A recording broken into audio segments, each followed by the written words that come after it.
সুযোগ হাতছাড়া করলেন? আপনি কি সুযোগ হাতছাড়া করলেন? জবান খুলবেন তো? অভ্যাস আছে নাকি নাই? আমার ভাইরা, আলোচনার বিষয় কি ছিল? সিরাতুন নবী সাল্লাল্লাহু আলাইহি সাল্লামের আদর্শ। মনে রাখবেন, তাম দুনিয়ায় সমস্ত রসুলরা কিন্তু নবী। ভালো করে বোঝেন, সমস্ত রসুলরা কি নবী, কিন্তু সমস্ত নবীরা রসুল নন। বোঝেন, নবী এবং রসুলের পার্থক্যটা কি? নাবাউন শব্দ থেকে নবী শব্দ আসছে। কি শব্দ থেকে? নাবাউন শব্দ থেকে নবী শব্দ আসছে, যার অর্থ নবী তাকে বলা হয়। নবী কাকে বলা হয় এবার বোঝেন। নবী তাকে বলা হয় এমন খবর যা মানুষের অসাধারণ উপকারে আসে।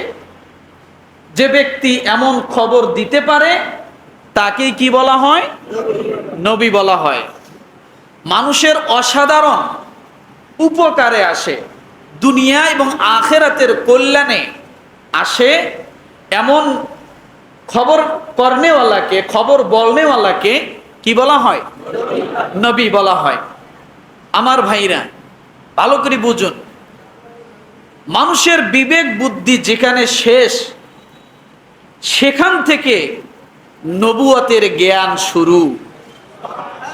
আরো পরে বলেন, মানুষের বিবেক বুদ্ধি যেখানে শেষ, নবুয়তের জ্ঞান সেখান থেকে কি শুরু। নবুয়ত এমন একটি বিষয় যা মানুষের চিন্তা, গবেষণা, বুদ্ধি ও বিবেচনা শক্তির অনেক ঊর্ধ্বে। নবুয়ত এমন একটা বিষয় যা মানুষের চিন্তা, বিবেচনা, বিবেক, বুদ্ধির এই সমস্ত জ্ঞানের কি অনেক ঊর্ধ্বে। তাকেই বলে নবুয়ত। আমার ভাইরা, এবার নবী কাকে বলে এবার আরো একটু ভালো করে বোঝেন। নবী তাকে বলে যার কাছে ফেরেশতা আসে। কি আসে বলেন? এলহাম আসে। কি আসে বলেন? কিংবা স্বপ্নের মাধ্যমে ওহী প্রেরিত হয়। যার কাছে ওহী আসে তাকেই কি বলে? নবী বলে। আল্লাহ রাব্বুল আলামিন কুরআনুল কারিমে নবী শব্দটা ব্যবহার করেছেন প্রায় ৭৫ বার। কতবার? কুরআনুল কারিমে নবী শব্দ কতবার আসছে?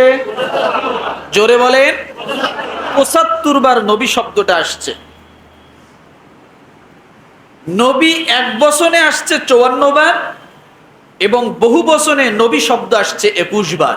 এই মোট ৭৫ বার। মুরসাল, রসুল এগুলি একই শব্দবোধক। আমার ভাইরা,